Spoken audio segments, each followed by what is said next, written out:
Hi everyone, and welcome to Almost Cancelled. I'm Peter, and I'm joined with Connor, Hey guys. and we are, as usual, the DC TV review team, because just as. But anyway, let's talk about Arrow Season 4, Episode 10. Episode is called Blood Debts, and of course, full spoilers from this point on, as always. Now, off the bat, we obviously Arrow for us is the weakest show that we review every week and keep watching. Yes. It's kind of got this almost free pass thing because it's connected to other shows that we keep watching and reviewing it because of that. Because I have no doubt in my mind that I would have stopped watching this by now. I agree. And I'm a big defender of the first two seasons. You know this. Even more so than you. Wait, well, yeah, much more Yes, than me. yeah. Three was utterly atrocious. Four has been better than three, to be fair. But not enough to exactly reignite any love Yeah. or anything like Yeah. that. But I'm saying this, and I want to say this. I don't want to just before we get talking about points, we're inevitably going to probably shit on some things in this. I want to be nice to people because if you clicked on this on YouTube specifically, because it's just on its own as an Arrow video, right? If you clicked on this on YouTube, you're probably someone who likes Arrow, which is why you're looking for reviews of Arrow, right? That makes sense.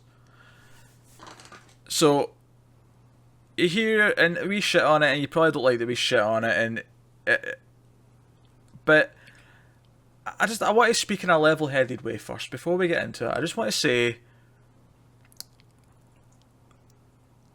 that I'm pissed off. Forgetting anything Arrow's ever done up until this point, forgetting the mediocre quality that it's kind of always had, with the bullshit relationship stuff, with the way it plays. I feel like, just for the most part, we shit on stuff, but we justify it. We don't just hate on it for the sake of it. Well, yeah. Of course we do. Of course we do. Because we're not. This is an exception, I feel. We're not angry internet ranters, essentially. I mean, people might say we are because they disagree with us, but we're not really. We're pretty level-headed. We don't, call names and spout shit. We're not. The. And we give it positives from time to time. And we're not the hardcore assholes you sometimes find in comment sections, for example, who just say awful things and leave and because they don't like their butt hurt if someone doesn't agree with them and so on, right? But anyway, you interrupted my point, you dick. See, I can call people names. It does happen occasionally, especially when Connor's around. Yeah, very often when I'm here. Right, but forgetting all the romance bullshit, forgetting the way it kind of plays really fast and loose with the heroes don't kill people, but he did that for a long time, and now he seems to just decide to do it on special occasions, because we all know that when a hero, is adamant that he's not going to kill anyone, that he's allowed to forget that completely as soon as something's affected him and he wants revenge. Didn't he kill Raish? Yeah, End of three. He did, yeah, he did. That was the thing. But I want to forget all that. There's something I want to talk about specifically about this episode, but I want to sort of build up to it by talking about the show as a whole up until this point, right? This show clearly wants to be Batman, right? They have repeatedly taken things from Batman, even the fact that Ra's al Ghul's in it, the fact that the League of Assassins are in it. Even before that, the very No, first I'm episode. getting it. Don't, stop. You jump in to disagree with me. I'm actually getting to it. I'm building from the bigger things and building into it, right? Even the fact that the assistant DA, is the love interest at the start. That's fucking Nolan's Batman trilogy. The fake Arrow people at the start of season 2, Nolan's Batman trilogy. Several plot points throughout seasons 1 and 2, Nolan's Batman trilogy. It's Batman after Batman after Batman. They clearly want this to be Batman. Because he's shit Batman. That's what he is. He's shit Batman, but he kills people. Or at least he did, until he had a change of heart. And then he became even closer to Batman. Pretty much. Right? Whatever. I could gloss over all of it. I didn't care that much. I mean, yeah, it meant the show wasn't that great or original. Well, it wouldn't be original anyway, but you know what I mean? Like, it's whatever. It's fine. Like, if that's what they're doing, I disagree with it. I'd rather have something that's different than Batman, something that actually feels a bit more unique to Arrow.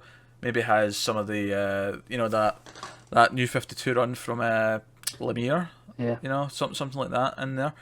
That'd have been nice. But whatever. I'm fine with all that. Where I draw the line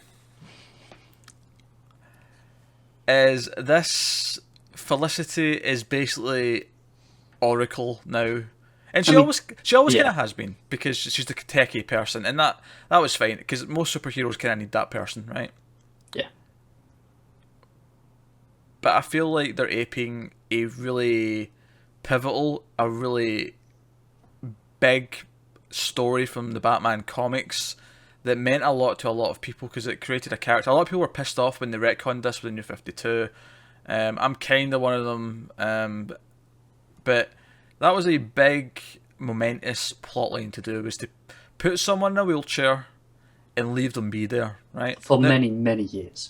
Oh yeah, for decades. Yeah. 2 decades at least, and off the top of my head.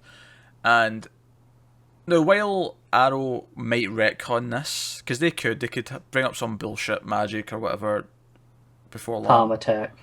Palmer Tech, she gets nanobots in her legs, I don't know. But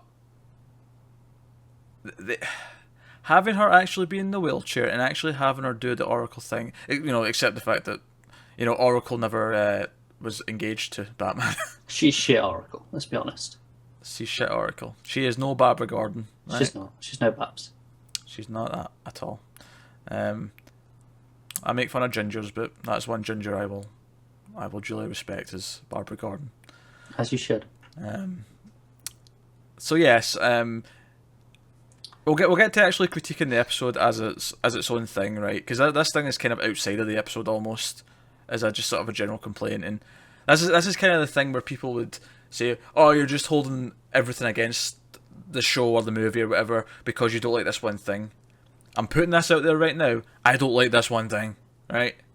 That said, if you want evidence of all the other stuff I'm going to say, just go back and listen to the old reviews. Like, seriously. Yeah, this hasn't changed. Yeah, none of my opinions of everything else have changed. They were all equally pretty negative beforehand.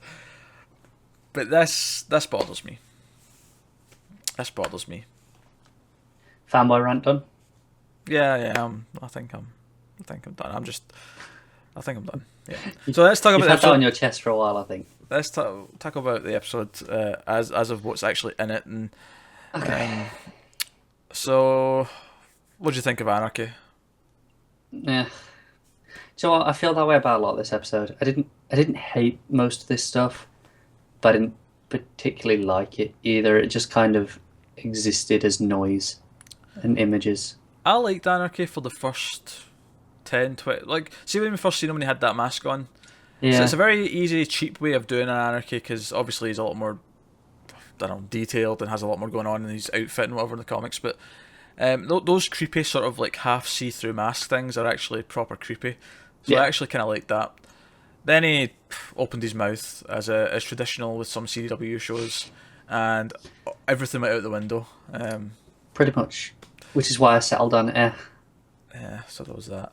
I think for the main plot though, I mean, Ollie obviously is going on the warpath, trying to find Damien Dark, and he can't, and he's a lot more violent again, and that was my dig earlier about how, oh well, now that something's affected him, like he's allowed to kill. Well, no, like that's not how it works. The whole point is that you should show strength, especially when it's something related to you, because everyone else you're stopping from killing, they're quite often doing it because something similar happened to them. Like you're. Yeah, it seems very hypocritical. Yes, he's a giant hypocrite.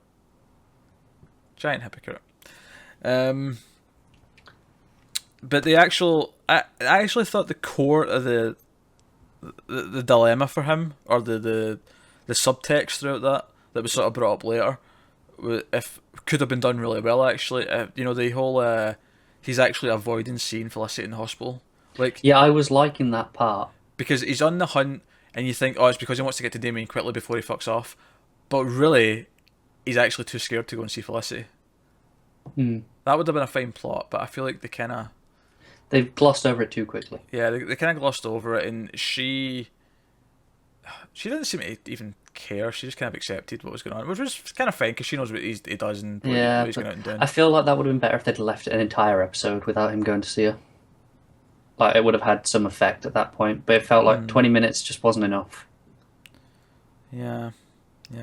Actually, I always shit on the flashbacks, and I'm especially going to shit on one this week, Because we come back after, this break, she's just been shot.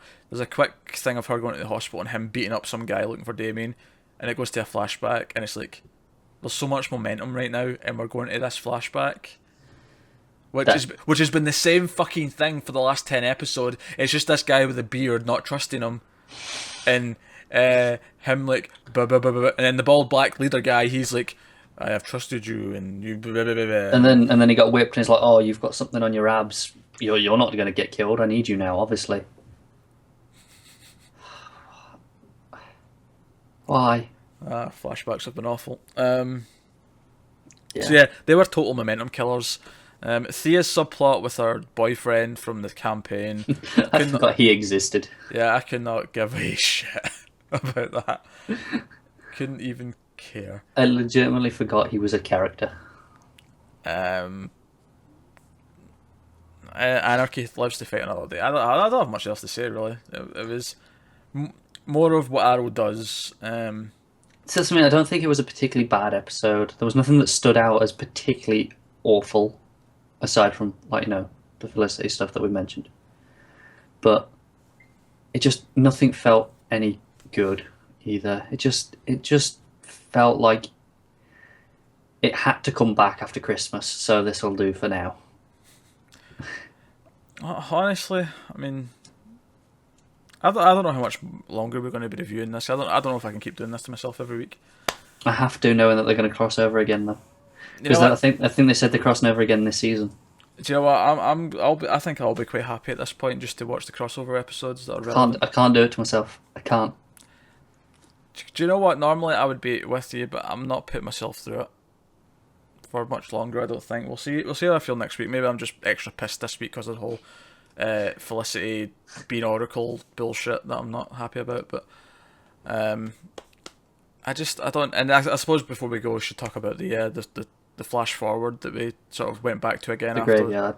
Yeah. After it started the season, but then this time at the end we see that he goes into the limo and Felicity's there, so it's not Felicity. And even she's like, you need to kill him now. I'm pretty sure it's Lance. Which would be a shame because he's the best character on the show. Agreed. But now, especially when they made such a big deal this episode about how now Damien's going to know that he's betrayed him and told Ollie the base, I feel like that's just kind of like, yeah, this is where it's going. He's going to kill him in revenge. Best case scenario, Laurel. That is the absolute best case scenario. It is. If not her, I wouldn't mind Thea dying. Yeah. She can. I didn't take or leave Thea. She doesn't piss me off like Laurel does. No, she doesn't. But every subplot she's had this season has annoyed me. Yeah, her subplots are shit, but her herself doesn't bother me. Laurel, every time she opens her mouth, I'm like, why? What are you doing? Alright, I'm done talking about this. So that's Arrow's review for this week. We didn't like it very much. We really like Flash, and then hopefully Legends of Tomorrow's good. I'm looking forward to seeing if that's fun. It looks fun. So, yeah, that's Arrow.